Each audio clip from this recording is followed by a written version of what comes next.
I listed in the staff report, the briefing on the backside, 7 addresses here, and this walks through those 7 addresses with some slides.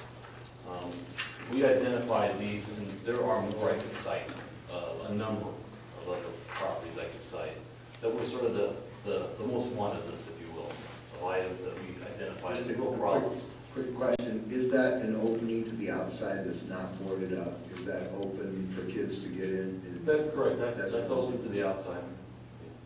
That's the kitchen area of the and not to belittle the point, so your staff has contacted the property owner and says, look, you at least have to board this hole up, this is definitely not good. We have an ongoing dialogue with a number of these property owners, some better than others. We have limited amount of reserves ourselves to buy plywood and screws to actually take care of these when we get no response. I think you can see the siding is peeling off there. I think that's fairly recent activity.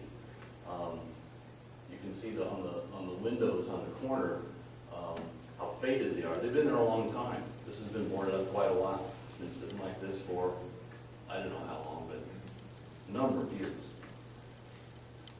This is a pretty lightweight structure, as you can probably imagine. Manufactured home. This is what it looks like from the road. You can imagine how the neighbors feel about having this next door.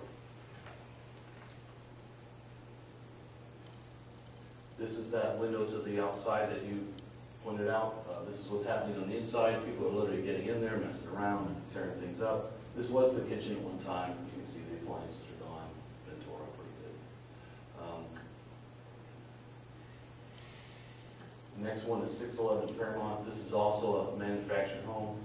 You can see in the corner right, there's a mattress halfway underneath the home itself. People sleeping underneath there. Tarp that was protecting the roof has long been blown off and destroyed. Debris just laying around the yard.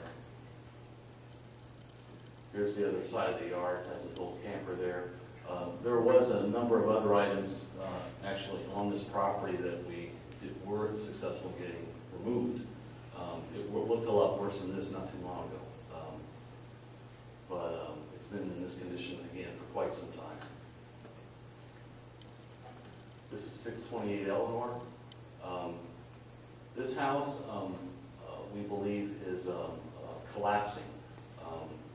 From what I hear from Kelly and others, I don't believe the house had a very good foundation to begin with. It sounds like some of the supporting members are actually sitting on the ground, and the house is slowly just sinking.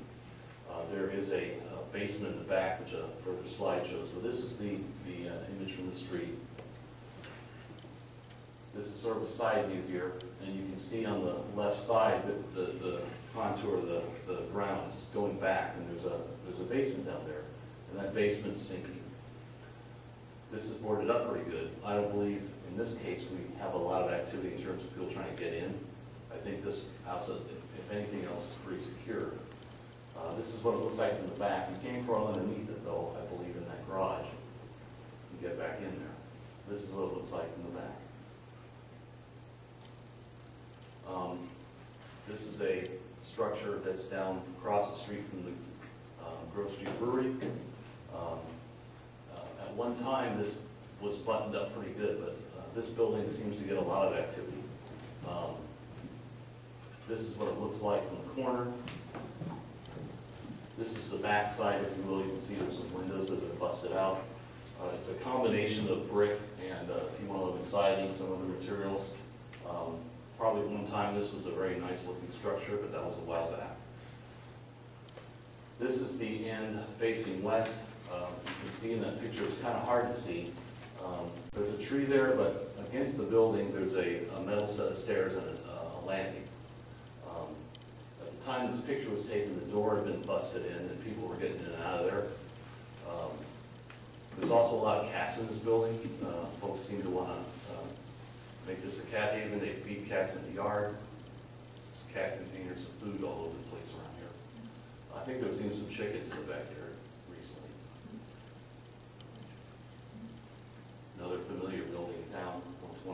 versus the old bowling alley. This building is worn for wear. You can see again, there's portions of this that are exposed to the weather. Some additional slides show the condition of this building. This is the building from the back. This doesn't as illustrated as well as the next slide, but the construction of the back isn't nearly as stout as the front. In fact, what I've heard in the front side of the building is actually, structurally, is very solid. This back is not. It's failing. And there's some concern about how long it can stand there. This next slide illustrates that. It's not, the slide doesn't do justice compared to if you go out and look at it. But from this perspective, in the alley in the back, what you see on the right side is the Domino's building and the bakery that was formerly Smoke and Mo's. There's only a couple feet between this building and those buildings, and that's the same thing on the opposite side.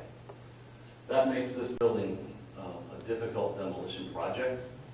But what I was also pointing out is you can see from the siding, even in this picture, in this scale, you can see how it's not straight. The back is sinking, and it's moving, the roof is moving, and it's generally in disrepair. 302 San Joaquin, somebody lives nearby this, folks. This building's literally collapsing on itself.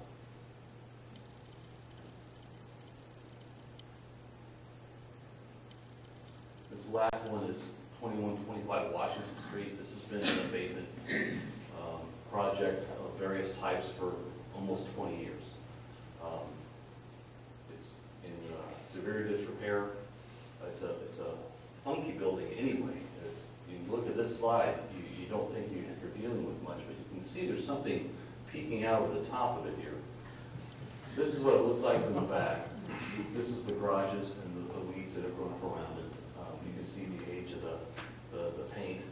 The roof is long gone. It's not keeping this building dry. This building is failing pretty rapidly.